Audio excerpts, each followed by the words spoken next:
De déplacer ce cercle sur une ligne. Vous vous imaginez aller de ce repère jusqu'à ce repère, de ce coin jusqu'à ce coin. Bonjour à tous, bienvenue sur notre chaîne. Je suis Marcia. Aujourd'hui, nous parlons du procédé de soudage au TIG. TIG pour tungstène inerte gaz, pour les Allemands WIG et GTAW pour les Américains.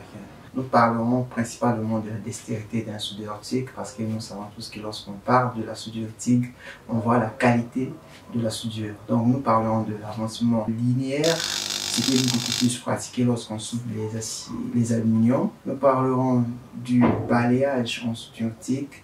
Nous allons comprendre à quel moment apporter le métal et à quel moment ne pas le faire. Enfin, nous terminerons par le chambrage, à savoir l'avancement par tissage, ce qui est beaucoup plus pratiqué dans la tuyauterie.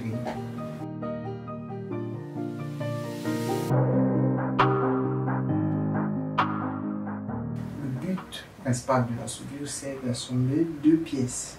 Alors, pour assembler ces deux pièces en soudure TIG, vous joignez d'abord les deux pièces par un pointage. Vous réalisez des points de soudure pour éviter les déformations durant la soudure, et ensuite vous créez un bain de fusion, et c'est ce bain que vous allez déplacer. Vous allez voir un liquide tournoyer, vous déplacez ce liquide jusqu'à la fin.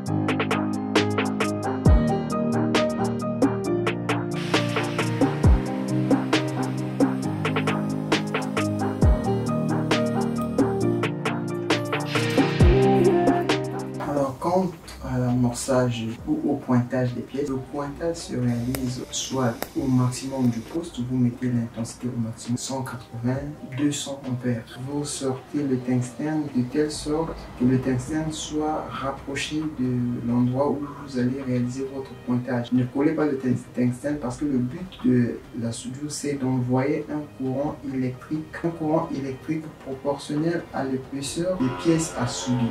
Si vous remarquez que la tôle est de fine épaisseur, par exemple pour les tôles de 1 mm, vous prenez le métal d'apport, vous mettez l'intensité au maximum et vous envoyez un courant proportionnel de la tôle de telle sorte à ne pas perforer la tôle. Si vous avez par exemple des tôles de 0,6 mm, là vous n'avez pas besoin de mettre le poste au maximum, mettez votre poste aux alentours de 60-30 ampères.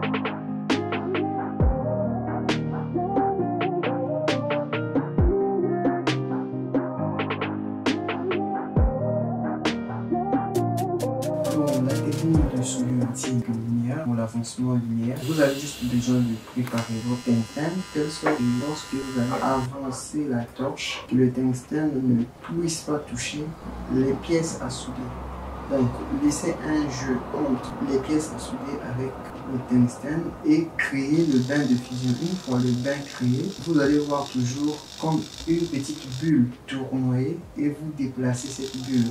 Vous ajoutez votre métal. Cette technique est beaucoup plus utile lorsqu'on soude les aluminiums. Vous créez le bain de fusion. Vous ajoutez le métal dans le bain, l'apport du métal. Le métal, l'apport, on l'ajoute dans le bain de fusion. Le tungstène ne touche pas la pièce à souder et le tungstène ne touche pas aussi le métal. Apportez votre métal dans le bain créé.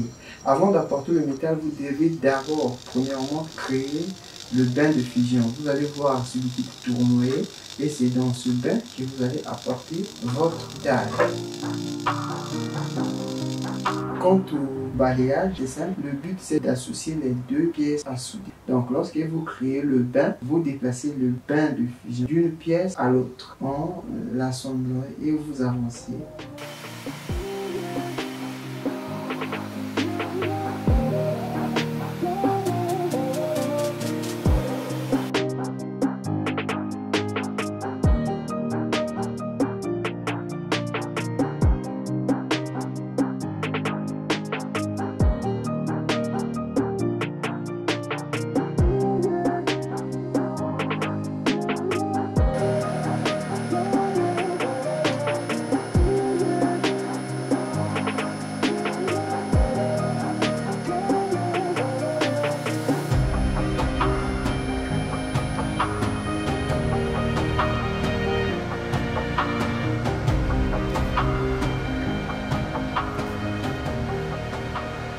pour la soudure orbitale ou bien la méthode que j'appelle la méthode par tissage, imaginez que vous avez un cylindre et vous voulez déplacer ce cylindre non pas en la faisant rouler mais en sur sa largeur. Qu'est-ce que vous allez faire? Prenez, comme la buse a une forme cylindrique, vous prenez votre torche, ne faites pas un mouvement au hasard parce que moi je me souviens avant, j'avais un peu galéré parce que je ne comprenais pas. Donc vous prenez votre torche, vous mettez vous vous dites que vous êtes en train de déplacer ce cercle sur une ligne. Vous vous imaginez qu'il y a, par exemple, si on avait deux repères ici, allez de ce repère jusqu'à ce repère, de ce coin jusqu'à ce coin. Et là, vous êtes en train de vous déplacer tout en réalisant votre cordon de soudure. Ça vient avec la pratique, vous ne pouvez pas le faire d'un seul coup, mais c'est pas difficile en pratiquant peut-être pendant une semaine. Si vous maîtrisez ça, vous avez compris la soudure TIG et vous êtes resté.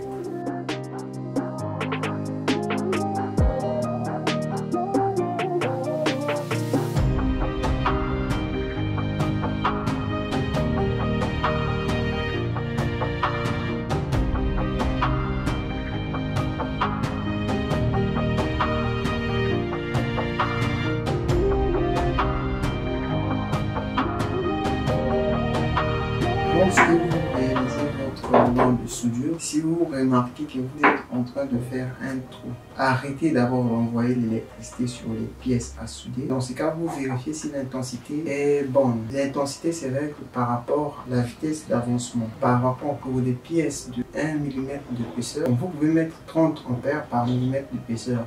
Mais toutefois, si vous allez un peu vite, dépasser les 30 ampères, vous allez peut-être à 45. Et si vous soudez lentement, prenez un peu en dessous de 30. Maintenant, lorsque vous soudez, si vous réalisez que l'intensité est un peu plus élevée par rapport à votre vitesse, diminuez l'intensité et soudez tranquillement. Soudant, lorsque vous réalisez que vous êtes en train de faire un trou, vous n'êtes pas obligé de maintenir la torche allumée, sinon vous allez aggraver. Éteignez votre torche, recommencez. Maintenant, dans ce cas, vous devez pointer le métal d'abord au niveau du trou pour combler ces trous et vous continuez votre soudure. Alors voici, nous sommes arrivés à la fin de notre vidéo. Je vous dis merci d'avoir suivi cette vidéo, d'aimer, de liker, de partager, de vous abonner aussi. Prochainement, nous verrons les défauts en soudure TIG. Nous parlerons aussi du polissage. Donc, je vous dis à très bientôt pour une nouvelle vidéo.